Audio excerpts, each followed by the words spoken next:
Hello students, पिछले video में अपन ने द्विनिषेचन व त्रिक संलयन के बारे में पढ़ा था। बहुत इंपॉर्टेंट टॉपिक अपन ने पढ़ा था। छोटा सा टॉपिक था, डिटेल से अपन ने पूरा कर लिया था कि आवर्त बीजीपादपों में दो बार निषेचन की क्रिया कैसे होती है, जिसे अपन द्विनिषेचन कहते हैं, और त्रिक संलयन क्या होता है। फिर उसके बाद में इस द्विनिषेचन और त्रिक संलयन का क्या महत्व होता है उसके बारे में अपन ने पढ़ लिया था। आज का अपन टॉपिक लेने जा रहे हैं भ्रूणपोष। जो त्रिक संलयन की क्रिया के द्वारा एंडोस्पर्म या भ्रूणपोष का जो निर्माण होता है उसकी संरचना किस किस प्रकार से होती है उसके बारे में पढ़े अपन। तो भ्रूणपोष आज का अपना टॉपिक है। इसका निर्माण कैसे हुआ था पिछले वीडियो में बताया था मैंने आपको। त्रिक संलयन की क्रिया के द्वारा तीन अगुणित केंद्रकों के संलयन से भ्रूणपोष का निर्माण हुआ था। एक नर युग्मक और द्वितीय केंद्रक, जिसमें दो अगुणित केंद्रक पहले से थे, तीनों का आपस के अंदर संलयन हुआ तो त्रिगुणित उत्तक बना, जिसका नाम दिया भ्रूणपोष। शुरुआत में प्राथमिक भ्रूणपोष केंद्रक बनता है जो आगे चल करके भ्रूणपोष में परिवर्तित हो जाता है। और इसका कार्य क्या होता है? भ्रूणपोष का कार्य होता है परिवर्तनशील भ्रूण को पोषण प्रदान करना। भ्रूण का जब परिवर्तन होगा, उसका विकास होगा, उस समय पर पोषण प्रदान करने का कार्य भ्रूणपोष करता है। तो भ्रूणपोष का निर्माण कैसे होता है यह अपन ने देख लिया। फिर उसके बाद में मैंने आपको बताया था कि भ्रूणपोष का निर्माण निषेचन के दौरान होता है आवर्त बीजीपादपों में, इसलिए ये त्रिगुणित संरचना है। भ्रूणपोष जो है वो हमेशा त्रिगुणित होता है, तीन अगुणित केंद्रकों के संलयन से। किसमें? आवर्त बीजीपादपों में। अगर अपन बात करते हैं आवर्त बीजीपादपों की, तो आवर्त बीजी के अंदर भ्रूणपोष जो होता है वो त्रिगुणित होता है। मगर अपन बात करते हैं अनावर्त बीजीपादपों में, तो भ्रूणपोष जो होता है वो अगुणित होता है। ये ध्यान रखना। अनावर्त बीजी जिम्नोस्पर्म जो पादप होते हैं उनके अंदर भ्रूणपोष जो होता है वो अगुणित होता है, क्योंकि इसका निर्माण निषेचन से पहले हो जाता है। ये एक इंपॉर्टेंट क्वेश्चन आपको पिछले वीडियो में मैंने आपको बताया था। अब अपन बात करते हैं भ्रूणपोष के प्रकार की। तो आवर्त बीजीपादपों में भ्रूणपोष जो होता है वो तीन प्रकार का पाया जाता है। भ्रूणपोष के तीन प्रकार होते हैं। तो प्रकार की अपन बात करते हैं कि कितने प्रकार होते हैं? तीन प्रकार होते हैं भ्रूणपोष के। ये तीन प्रकार कौन कौन से होते हैं? तीनों के मैं नाम लिख रहा हूं। नंबर एक होता है केंद्रकीय भ्रूणपोष। केंद्रकीय भ्रूणपोष। नंबर दो होता है कोशिकीय भ्रूणपोष। कोशिकीय भ्रूणपोष। नंबर तीन जो है उसका नाम है हेलोबियल। हेलोबियल प्रकार का भ्रूणपोष। हेलोबियल भ्रूणपोष। ये तीन प्रकार होते हैं भ्रूणपोष के: केंद्रकीय भ्रूणपोष, कोशिकीय भ्रूणपोष और हेलोबियल भ्रूणपोष। तीनों में क्या अंतर होता है?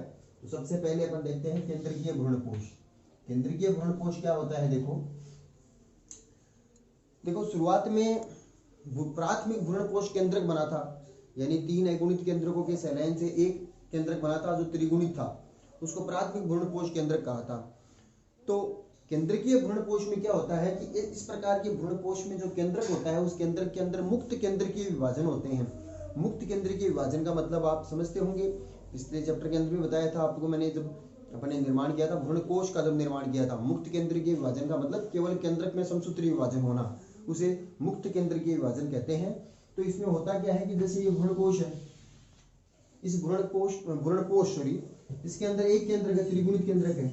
इस एक केंद्रक के अंदर लगातार समसूत्री विभाजन होते हैं, केवल केंद्रक में समसूत्री विभाजन होते हैं, जिसके परिणाम स्वरूप लगातार केंद्रकों की संख्या जो होती है बढ़ती जाती है। इस प्रकार से केंद्रक जो होते हैं उनकी संख्या बढ़ती जाती है। धीरे धीरे ये सभी केंद्रक जो होते हैं परिधि की ओर स्थानांतरित होने लग जाते हैं और केंद्रीय भाग के अंदर एक बड़ी रिक्तिका का निर्माण हो जाता है। यानी जितने भी केंद्रक बने हैं ना, वो सभी केंद्रक परिधि की ओर पहुंच गए हैं। यहाँ पर ये भ्रूण पाया जाता है, इसमें ये चूष्कांग होता है, ये अपन आगे की वीडियो में पढ़ेंगे। और जितने भी केंद्रक बने हैं, एक केंद्रक से जितने भी विभाजन के द्वारा केंद्रक बने हैं, ये सभी केंद्रक ऐसे परिधि की ओर स्थानांतरित होने लग जाते हैं इस प्रकार से। तो इस भ्रूणपोष में क्या है? मुक्त रूप से केंद्र के चारों तरफ, और ये बीच में क्या है? केंद्रीय रिक्तिका हुई है, ये रिक्तिका हुई है। तो इस प्रकार का भ्रूणपोष जिसके अंदर केवल केंद्रकों का निर्माण हुआ है, यानी एक केंद्रक से मुक्त केंद्रकीय विभाजन होकर के बहुत सारे केंद्रक बन जाते हैं, इस प्रकार के भ्रूणपोष को केंद्रकीय भ्रूणपोष कहते हैं। जैसे एग्जाम्पल अपन दे सकते हैं नारियल का पानी। नारियल जो होता है उसके अंदर जो पानी पाया जाता है, नारियल का तरल बोल सकते हैं अपन, वो एक तरल प्रकार का भ्रूणपोष होता है, उसे तरल भ्रूणपोष भी कहते हैं अपन, तरल भ्रूणपोष। इस तरल भ्रूणपोष के अंदर पाया क्या जाते हैं, अनेक केंद्रक पाए जाते हैं। ये जो मैंने आपको केंद्रक बताए ना, ये इस नारियल का जो तरल होता है उसके अंदर अनेक मुक्त केंद्रक जो होते हैं, मुक्त केंद्र के विभाजनों के द्वारा निर्मित बहुत सारे केंद्रक जो होते हैं वो यहाँ पर पाए जाते हैं। तो नारियल का तरल जो होता है वो मुक्त केंद्रकीय केंद्रकीय भ्रूणपोष का एक उदाहरण होता है। ठीक है, नारियल सभी जानते हो, कच्चा नारियल जो होता है उसमें जो पानी निकलता है वो पानी मुक्त केंद्रकीय भ्रूणपोष का उदाहरण होता है, क्योंकि उसके अंदर सभी केंद्रक पाए जाते हैं। धीरे धीरे नारियल जब सूखने लग जाता है तो उसके अंदर गिरी बन जाती है, चारों तरफ मोटी गिरी बन जाती है व्हाइट कलर की। ये गिरी क्या है, ये इन केंद्रकों से आगे चल करके जो मुक्त केंद्रकीय भ्रूणपोष जो होता है वो आगे चल करके कोशिकीय भ्रूणपोष जब बन जाता है तब वो गिरी बन जाती है, यानी केंद्रकीय भ्रूणपोष ही आगे चल करके कोशिकीय भ्रूणपोष बनता है। अर्थात अपन कह सकते हैं कि जो नारियल का तरल जो होता है वो तरल जब सूखने लग जाता है तो भित्ति निर्माण हो जाता है, भित्ति निर्माण से गिरी का निर्माण हो जाता है। ठीक है, तो यहाँ पर एक अच्छा क्वेश्चन, एक कॉमन जो कई बार एग्जाम में पूछा जाता है, ये क्वेश्चन ये बन गया है कि नारियल का खाने वाला भाग वास्तव में है क्या। जो अपन नारियल का भाग खाते हैं वो एक पादप की कौन सी संरचना है। तो अभी आपको मैंने बताया कि अगर तरल वो पीते हैं अपन तो वो भी खाने में काम लेते हैं, गिरी है वो भी खाने में काम लेते हैं, तो वह है क्या, ये है भ्रूणपोष। यानी नारियल का खाने वाला भाग जो होता है वो हमेशा भ्रूणपोष होता है, ध्यान में रखना है आपको। ठीक है, तो केंद्रकीय भ्रूणपोष के अंदर केवल केंद्रकों का निर्माण हुआ है, किसी भी केंद्र के चारों तरफ इस प्रकार से भित्ति नहीं बनी। भित्ति जब बन जाएगी तो वो कोशिकीय भ्रूणपोष कहलाएगा। ठीक है, इसी प्रकार से अगर अपन बात करते हैं दूसरे प्रकार की कोशिकीय प्रकार का भ्रूणपोष, तो कोशिकीय प्रकार का भ्रूणपोष जो होता है इसके अंदर क्या होता है कि केंद्रक विभाजन की क्रिया तो लगातार होती रहती है, यानी एक केंद्रक से दो केंद्रक, दो से तीन केंद्रक, मगर प्रत्येक केंद्रक विभाजन के साथ साथ में भित्ति निर्माण की क्रिया भी साथ साथ में होती रहती है।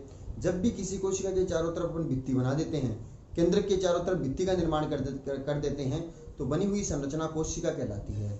तो यहाँ पर क्या होता है कि यहाँ पर केंद्रक विभाजन के साथ साथ में भित्ति निर्माण की क्रिया भी होती रहती है। जैसे पहले ये एक केंद्रक था, अब इसमें विभाजन हुआ तो दो केंद्रक बन गए, इसमें विभाजन हुआ चार केंद्रक बन गए हैं। ऐसे लगातार केंद्रक में विभाजन होते जाते हैं, मगर हर एक विभाजन के साथ साथ में जैसे पहले एक केंद्रक से दो केंद्रक बने हैं तो इसमें भित्ति निर्माण साथ में हो जाएगा, भित्ति का निर्माण बीच में पट बन जाएगा, इसे भित्ति कहते हैं। इस प्रकार से हर केंद्रक के बीच में भित्तियों का निर्माण हो रहा है। तो जब भित्ति का निर्माण हो गया है ना, तो इस प्रकार का ये जो संरचना है प्रत्येक भित्ति के बाद में यानी केंद्र को घेरी हुई संरचना है, ये कोशिका बन गई है, यानी बहुत सारी कोशिकाएं इसके अंदर बन गई है। तो ये कोशिकीय भ्रूणपोष बन गया है। मुक्त केंद्रकीय भ्रूणपोष और कोशिकीय भ्रूणपोष में अंतर से इतना सा हो गया है कि केंद्रकीय भ्रूणपोष के अंदर जो केंद्रक थे उनके चारों तरफ भित्ति निर्माण नहीं थी, और यहाँ पर जो केंद्रक बने हैं उनमें भित्ति निर्माण साथ साथ में होता जाता है। केंद्रक विभाजन यहाँ पर भी होते हैं, वहां पर भी होते हैं, मगर उसमें भित्ति निर्माण की क्रिया साथ साथ में नहीं होती। और कोशिकीय भ्रूणपोष में केंद्रक विभाजन के साथ साथ में भित्ति का निर्माण होता जाता है। तो प्रत्येक बहुत सारी कोशिकाएं भ्रूणपोष के अंदर बन जाती है, इसलिए इसे कोशिकीय प्रकार का भ्रूणपोष कहते हैं। और इस प्रकार के भ्रूणपोष के अंदर चूसकांग का निर्माण भी होता है। ये चूसकांग क्या होता है ये अपन इस चैप्टर का लास्ट वीडियो पढ़ेंगे, भ्रूण का परिवर्तन, द्विबीजपत्री पादपों में भ्रूण का परिवर्तन, तब आपको समझ में आ जाएगा कि चूसकांग का निर्माण कैसे होता है। ठीक है, तो ये हो गया कोशिकीय भ्रूणपोष, क्योंकि इसमें बहुत सारी कोशिकाओं का निर्माण हो रहा है। अब तीसरे प्रकार का जो भ्रूणपोष है वो अपन देखते हैं। तो तीसरे प्रकार का भ्रूणपोष है हेलोबियल। हेलोबियल प्रकार का भ्रूणपोष जो है, ये नाम क्यों पड़ा है इस हेलोबियल, एक बीजपत्री पादपों का एक कुल का नाम है हेलोबियल, गण का नाम है, सॉरी, एक बीजपत्री पादप जो होते हैं उनमें गण है, उसका नाम है हेलोबियल गण। उस गण के जितने भी पादप होते हैं उन पादपों के अंदर इस प्रकार का भ्रूणपोष पाया जाता है। ठीक है, इसलिए इसे हेलोबियल भ्रूणपोष कहा है। अब ये होता क्या है हेलोबियल भ्रूणपोष, तो देखो हेलोबियल भ्रूणपोष जो होता है ये केंद्रकीय और कोशिकीय दोनों प्रकार के भ्रूणपोष का मध्यवर्ती रूप है। केंद्रकीय और कोशिकीय दोनों भ्रूणपोष का मध्यवर्ती है, यानी दोनों का मध्यस्थ है, मिक्सचर है दोनों का, यानी इसमें केंद्रकीय भ्रूणपोष भी है, इसमें कोशिकीय भी भ्रूणपोष भी है। दोनों का जो मध्यस्थ जो होता है, मध्यवर्ती जो भ्रूणपोष होता है वो हेलोबियल भ्रूणपोष होता है। अब कैसे होता है देखो, इस प्रकार के भ्रूणपोष के अंदर भी केंद्रक विभाजन होता है। केंद्रक विभाजन हो जाने से एक केंद्रक तो निभागी सिरे पर, एक केंद्रक अंड द्वार वाले सिरे पर चला जाता है। अब क्या होता है कि एक भित्ति का निर्माण हो जाता है निभागी सिरे और अंत द्वार वाली सिरों के बीच में, मगर ये बिल्कुल सेंटर में भित्ति का निर्माण नहीं होता, साइड में होता है, जिससे एक कोशिका छोटी बन जाती है और दूसरी कोशिका जो होती है वो बड़ी हो गई है।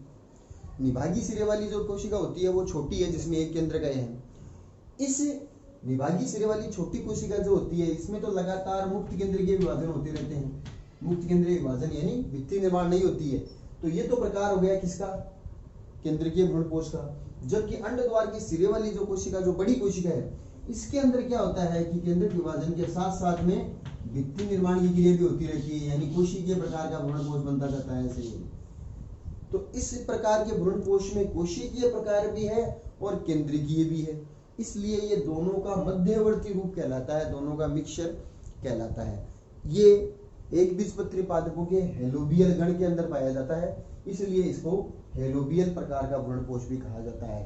खास बात क्या है कि दोनों का मध्यस्थ है, इसमें केंद्रीय भी है और कोशिकीय प्रकार का भी है। ये तीन प्रकार के भ्रूणपोष जो होते हैं ये मुख्य रूप से आवर्तबीजी पादपों में पाए जाते हैं। फिर से सुन सकते हो आप भ्रूणपोष के बारे में, बेसिक चीजें क्या होती है, किसका निर्माण कैसे होता है। आवर्तबीजी पादपों में भ्रूणपोष की सूत्र गुणिता, अच्छा क्वेश्चन है। आवर्तबीजी पादपों में भ्रूणपोष की सूत्र गुणिता कोई पूछे आपसे तो क्या बताएंगे, त्रिगुणित।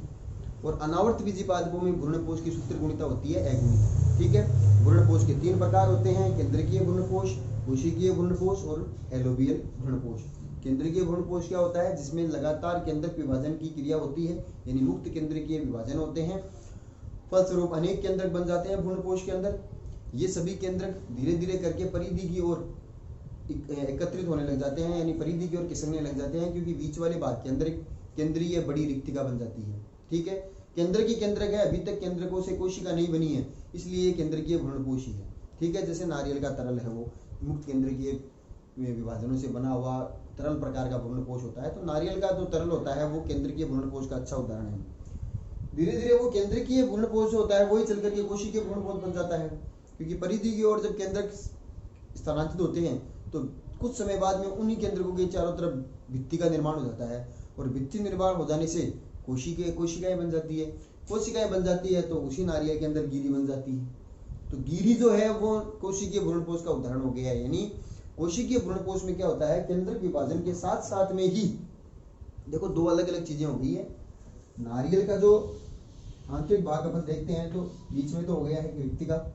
अब मुक्त केंद्रीय प्रकार का भ्रूणपोष है, तब तो ये क्या है, केवल केंद्र की केंद्र के चारों तरफ। मगर अब ये लास्ट में चल करके कोशिकीय बनेगा, तो कोशिकीय बनेगा तो इसके प्रत्येक केंद्र के चारों तरफ भित्ति का निर्माण कर देंगे, तो कोशिकीय प्रकार का भ्रूणपोष बन जाएगा, यानी गिरी बन जाएगी चारों तरफ। इसको अपन कोशिकीय प्रकार का भ्रूणपोष कह तो सकते हैं, मगर ये शुरुआत से कोशिकीय नहीं है। शुरुआत से तो केंद्रीय था, बाद में कोशिकीय बना है। मगर यहाँ पर अपन बात कर रहे हैं कोशिकीय भ्रूणपोष की, ये शुरुआत से ही कोशिकीय होता है। यानी इसमें क्या होता है कि केंद्रक विभाजन के साथ साथ में भित्ति निर्माण की क्रिया होती रहती है। यानी प्रत्येक केंद्रक विभाजन हुआ, एक से दो केंद्रक बने, भित्ति बन गई है, यहाँ पर भित्ति बन गई है, ऐसे लगातार शुरुआत से ही कोशिकीय प्रकार का होता है। ठीक है, तीसरा हेलोबियल किया, तो हेलोबियल प्रकार का भ्रूणपोष जो होता है वो दोनों का मध्यवर्ती रूप है। इसमें केंद्रीय भ्रूणपोष भी है, इसमें कोशिकीय भ्रूणपोष भी है। शुरुआत में जब केंद्रक विभाजन होता है तो दो केंद्रक बनते हैं, दोनों के बीच में भित्ति निर्माण होने से एक छोटी कोशिका, निभागी सिरे वाली छोटी कोशिका, अंड द्वार सिरे वाली बड़ी कोशिका होती है।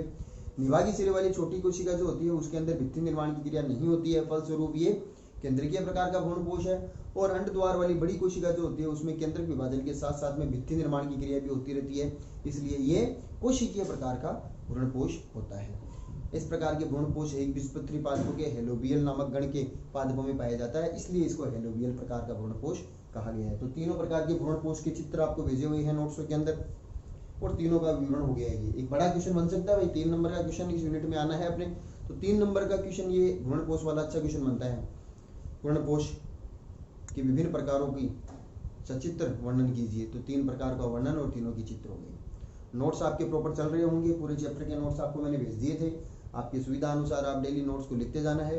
मगर जिस दिन वीडियो आए उस दिन के जो नोट्स है वो आपने अगर पहले से लिख भी लिया है तो एक बार रिवाइज जरूर करोगे, और अगर नहीं लिखे हैं तो सेम डे लिखने जरूरी है। ऐसे नहीं कि अपन वीडियो सुनते जा रहे हो, नोट्स पहले पढ़े हैं, या नोट्स एक साथ लिख लिया, वीडियो सुन रहे हो तो नोट्स को देख नहीं रहे हो। पहले से नोट्स उतार लिए हैं कोई बात नहीं, मगर वीडियो के साथ में जो वीडियो जो आता है, जैसे आज मैंने पढ़ाया, आपने 2 दिन पहले ये भ्रूणपोष वाला उतार लिया था, आपने नोट्स बना लिए थे, मगर आज जो वीडियो आया है तो आप इस वीडियो को सुनने के बाद में नोट्स में से एक बार फिर से पढ़ोगे और इन चित्रों को देखेंगे।